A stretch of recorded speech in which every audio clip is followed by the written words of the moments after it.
Well, good afternoon, everyone, and thank you all for joining us. I'm here with leaders of the General Assembly to mark yet another milestone in getting Illinois' fiscal house in order.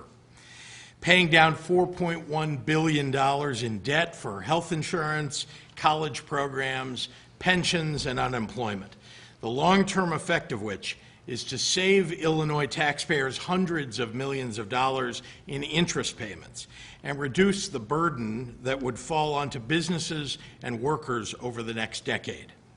None of this would be possible without the hard work of the budget leaders in both the House and the Senate.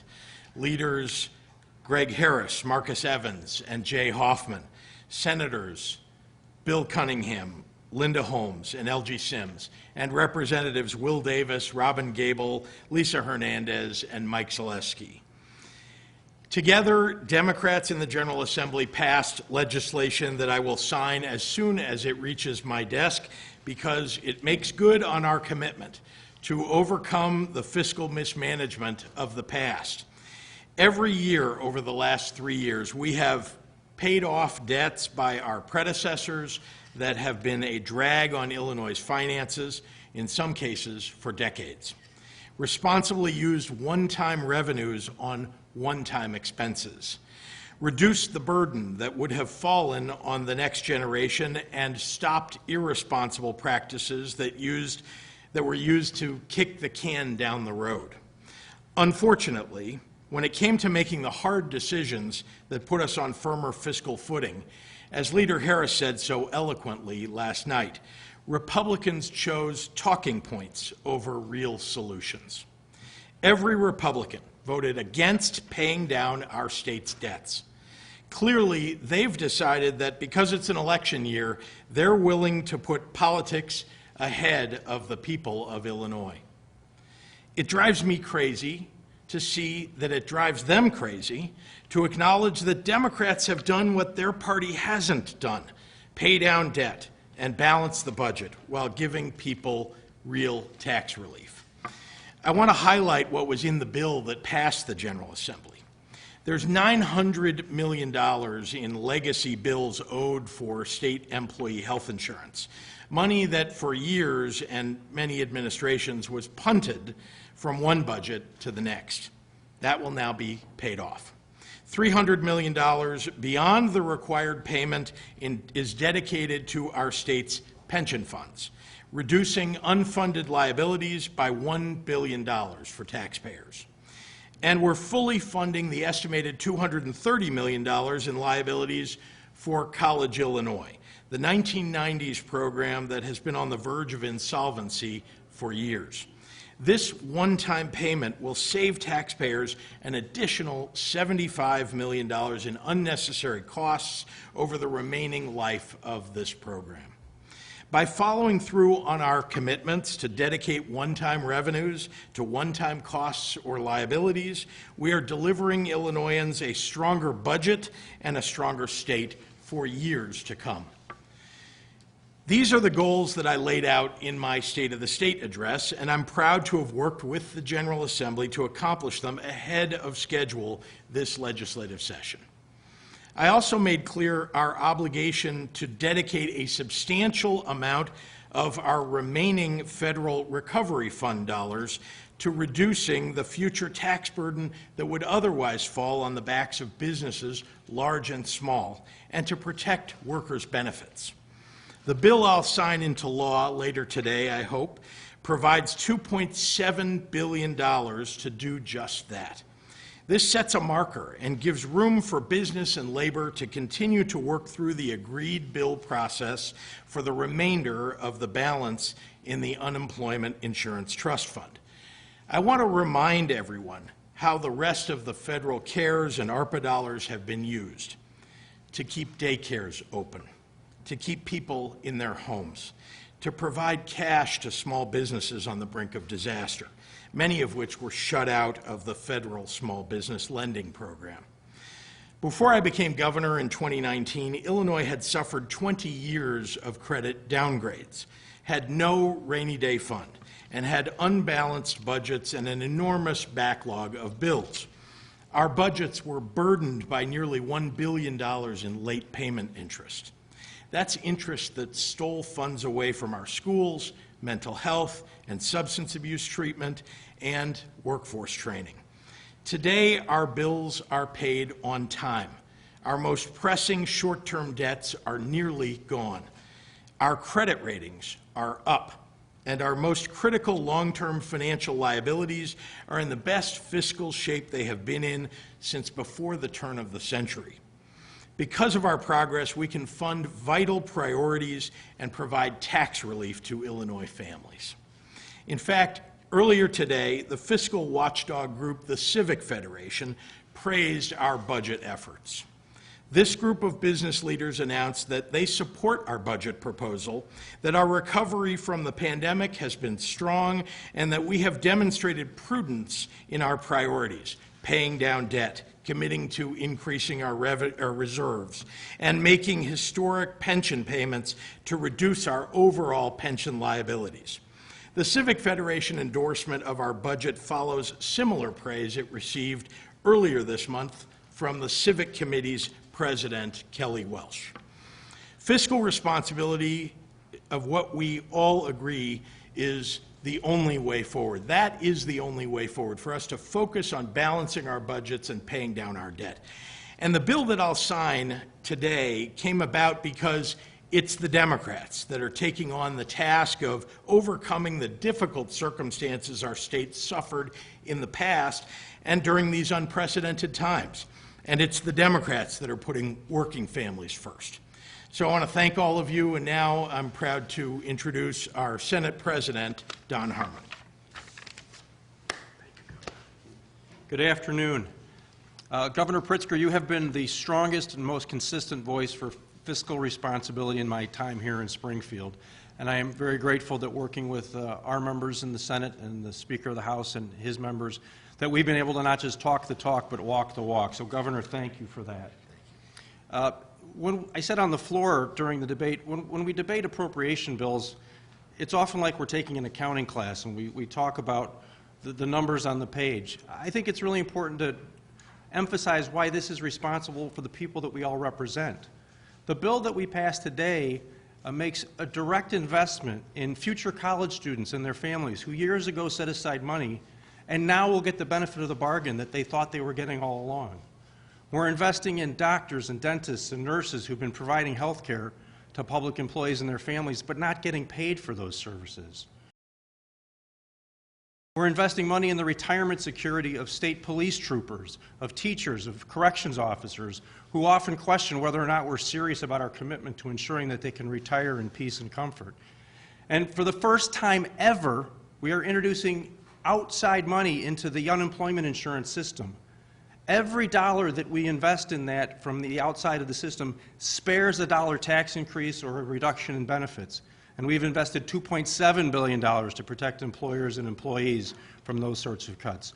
So again, I'm very grateful to Senator Linda Holmes and Bill Cunningham and LG Sims for their leadership on the unemployment insurance negotiations and on the budget.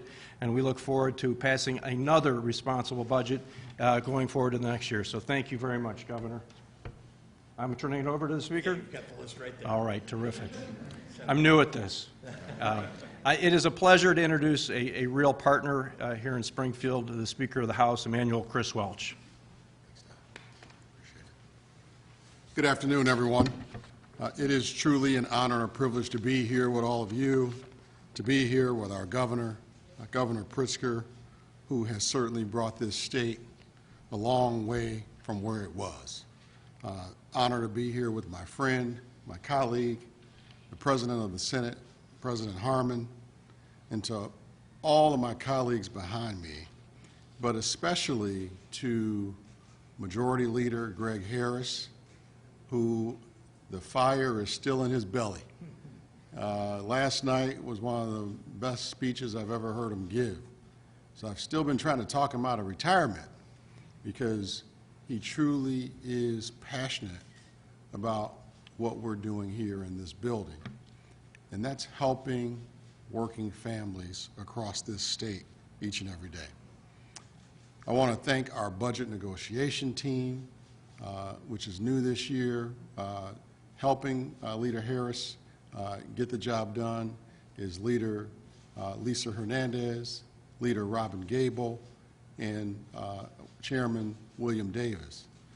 But I also want to give a big thank you to the folks who have been negotiating on the unemployment insurance trust fund issue since January 11th.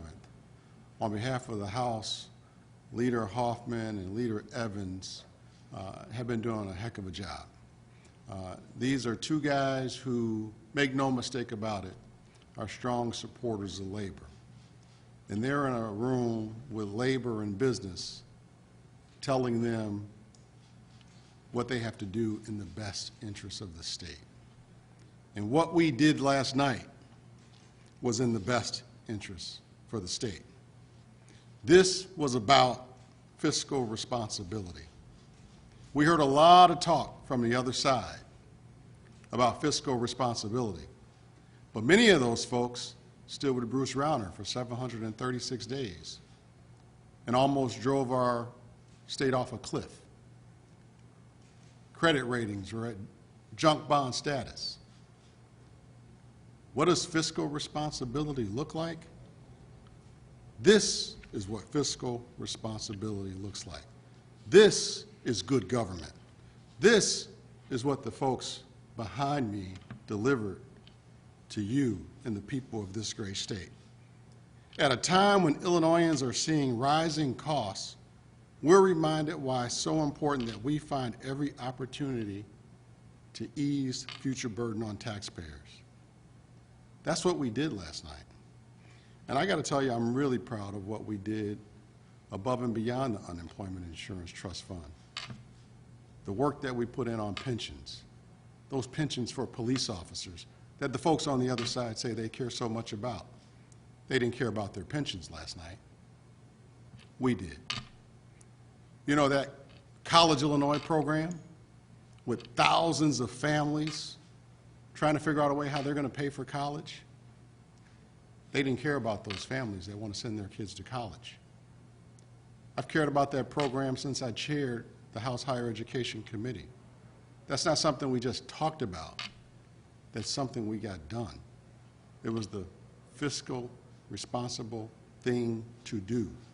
It was the good government thing to do. Paying down the debt for group health insurance. How do you vote no against that? How do you vote no against that? I'm not quite sure I'll ever understand that vote. But good government was done last night, and the people of this state should be proud of the work that we're doing. I certainly am. I'm proud of the work that the people behind us did, that they are committed to continuing to do. I'm looking forward to continuing that good government in the next 2.5 weeks before we leave here. You know, we started last year making sure this state was on a good path of financial stability. But because of the people behind us, we've gone past that toward financial surety. That's what good government is all about. And so I'm proud to introduce to the podium my friend, one of the best public servants this state has ever had. Please welcome Leader Greg Harris.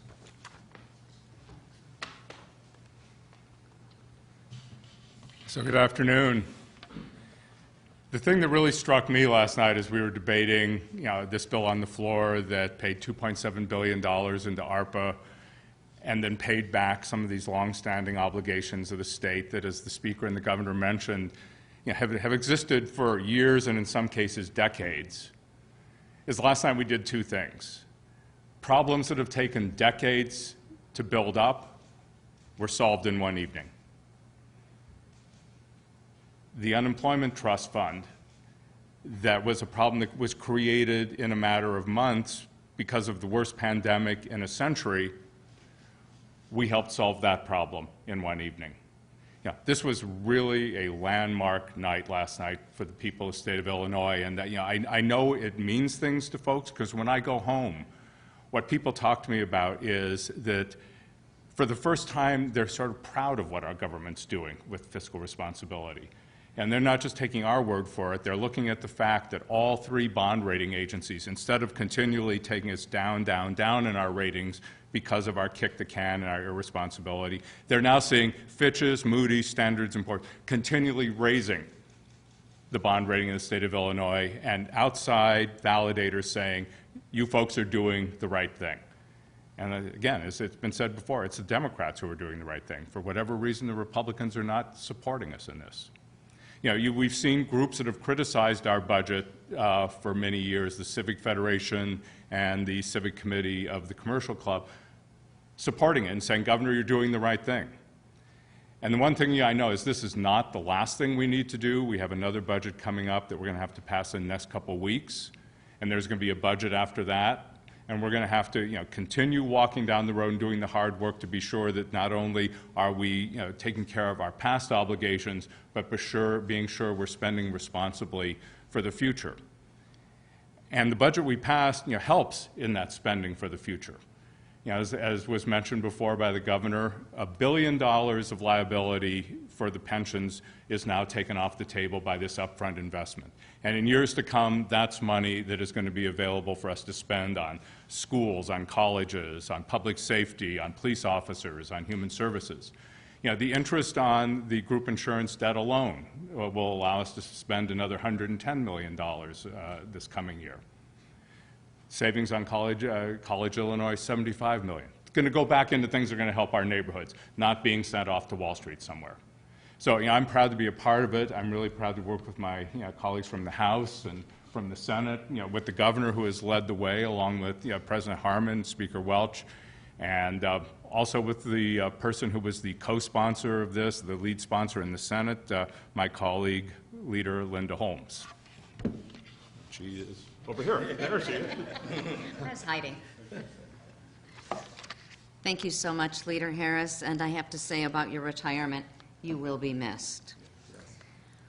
Hello, everybody. I am Senator Linda Holmes. I'm the Assistant Majority Leader in the Illinois Senate.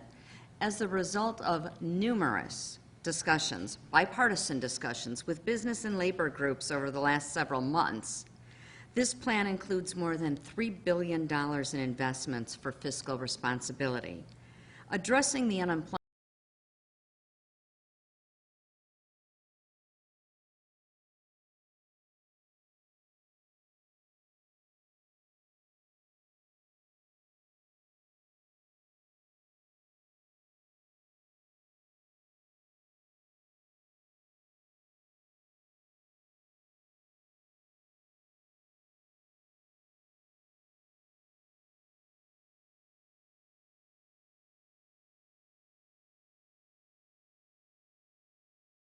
employers from higher taxes and paying and saving employees from losing much needed benefits.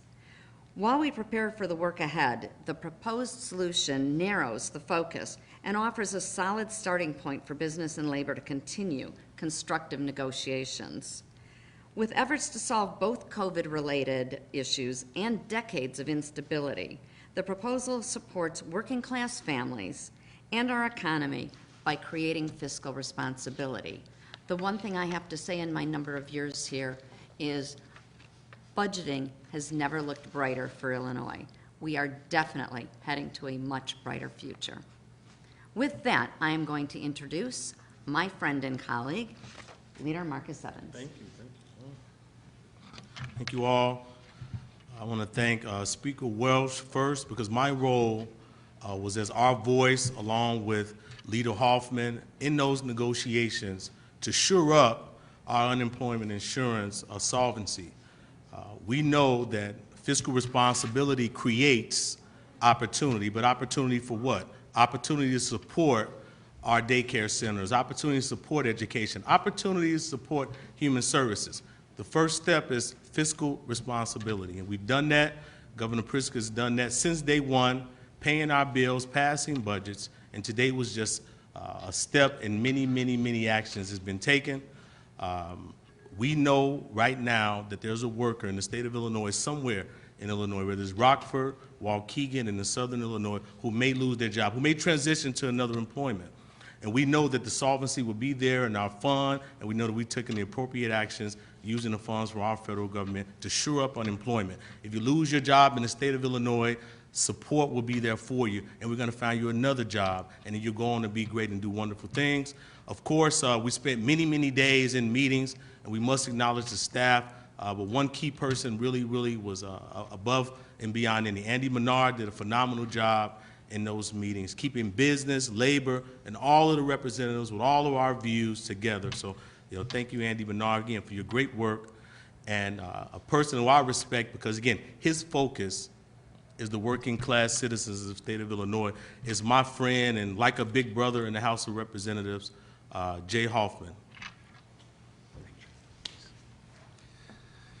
Well, thank you, Leader Evans. I'd like to reiterate Andy's leadership and Governor Pritzker's leadership, as well as Speaker Welch's and President Harmon's leadership, have allowed us to take the first step in solving the historic $4.5 billion deficit in the Unemployment Insurance Trust Fund. Make no mistake about it, the pandemic caused this deficit, a historic pandemic, and we have to fix it. And that means Democrats and Republicans working together. That means business and labor working together. Unfortunately, only 3/4 of that equation work together to provide this $2.7 billion to put us on the path to solving this historic deficit. Business was in favor of providing this $2.7 billion infusion. Labor was in favor of it, and all Democrats in the House and the Senate that were present voted in favor of it. Unfortunately, the Republicans decided to turn their back on business, turn their back on labor, and voted against it. I think the political rhetoric that we heard the last 2 days from the other side of the aisle, I think that it shows that, that there was not a true belief on the other side that they want to solve problems. We have to do it alone. But we're not going to stop. We're going to sit down this afternoon. We're going to re-engage the agreed bill process. I hope that my colleagues and friends on the other side of the aisle who will be at the table will engage in solving the rest of the $1.8 billion that has to be closed in order to make that trust fund solvent. I trust that they will. I trust that they won't make the mistake again of turning their backs on business by voting against a $2.7 billion tax break to businesses by the money that we infused into the uninsurance trust fund last night and today. And after the governor signs it today, we then will be in a position to close the rest of the gap. So we're going to continue to meet business and labor, Republicans and Democrats, the Senate and the House. And with that, Governor Pritzker will answer questions. Governor, Leader Hoffman just said a tax break for businesses. Will unemployment taxes not go up? Will there be no change in taxes? Will there be no change in benefits? So those decisions are being made in an agreed bill process that's still ongoing. This was an important step, though, to take forward to help them to reach agreement. Why not just let them pay out the whole debt? That's what Republicans are arguing. There's plenty of money, they say, $10 billion.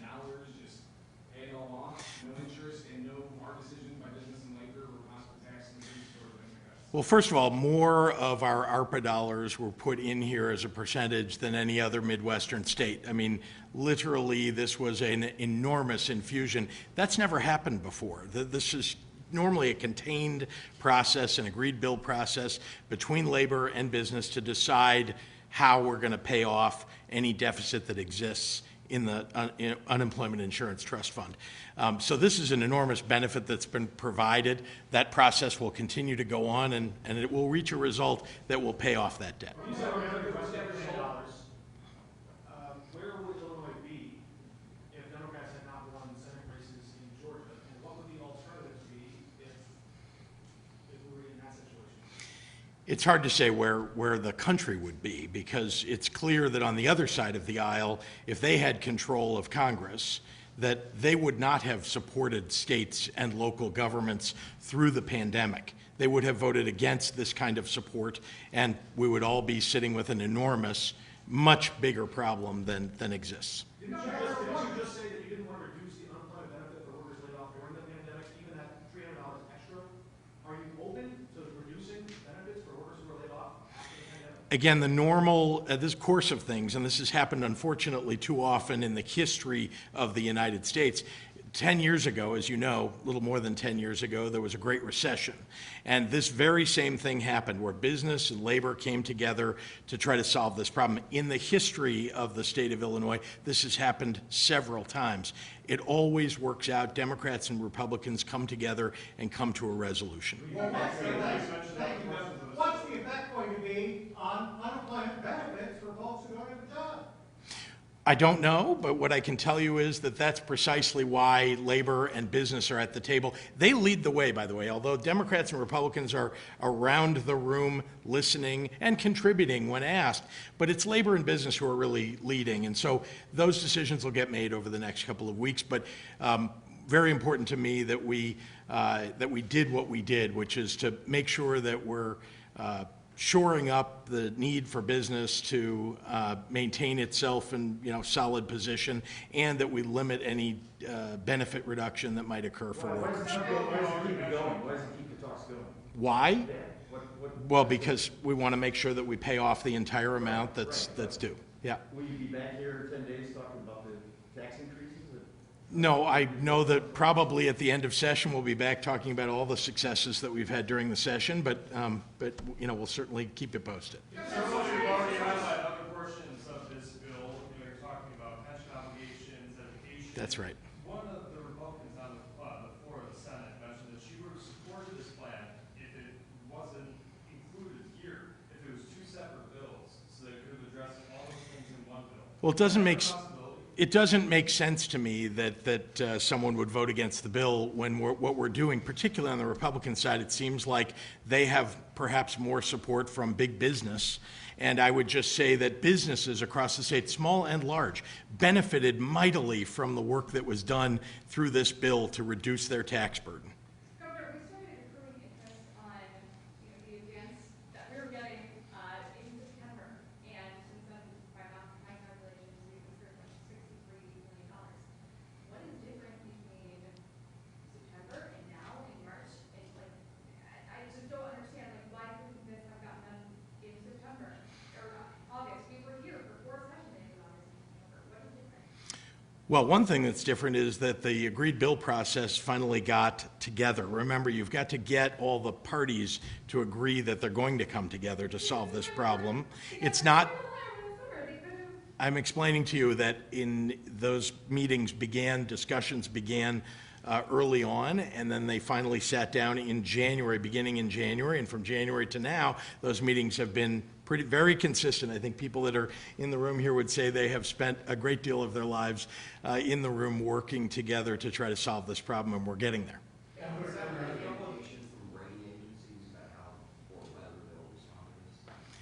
We have not received any indication, but I can certainly say that when we act fiscally responsibly, as we are and did in this bill, the General Assembly did the right thing for the future of the state, and I know that that's something that matters to the credit rating agencies. May I say one other thing, which is that working together to get things done, working together between the House and the Senate and the governor, that's something they look for too, because that's something that didn't happen under the prior governor.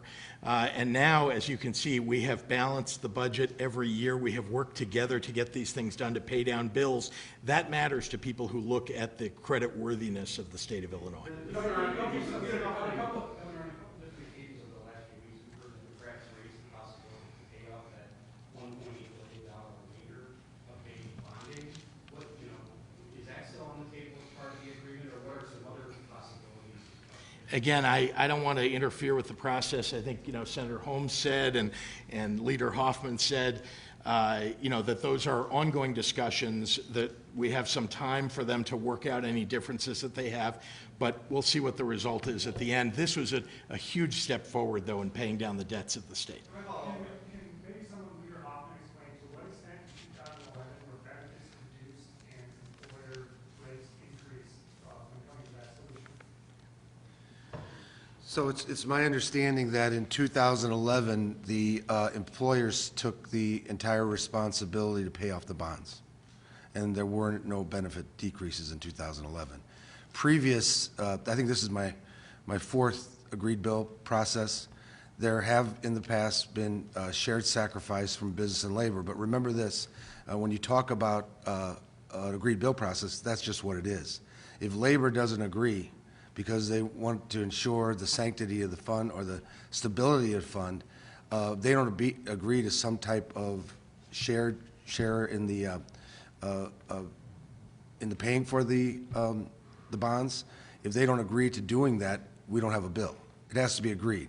So the people that represent working men and women in this state will have to agree to, before we will call this bill for a vote. If this was such a slam dunk, if this was such a slam dunk, $500 million each for the tax increases and $500 million in benefit reductions with the speed bump in the summer, can you address that? What's going on there? Yeah, we do put in place, and we do that statutorily, and we do it as part of the agreed bill process in order to force the parties back to the table. So there is what's called a rest stop or a speed bump that would increase taxes and reduce benefits. That's why it is up to us to attempt and do everything we can to find a solution and get an agreed bill prior to that. And that goes into effect, I believe, July the 3rd. So you're coming back? We're going to meet right, you want to come, you want to witness us walking into the next meeting? You can take pictures, Rich, and everything. About fiscal discipline, if this was such a slam dunk decision and you couldn't get any Republican votes on it, in this election year, what does that say for the prospects of getting Republicans to vote on improving or a trailer bill to the Safety Act, these other more political issues? They made those political issues.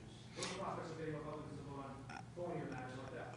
All I can say is that it appears to me that Republicans are acting at every turn in some fashion that they think will benefit them politically.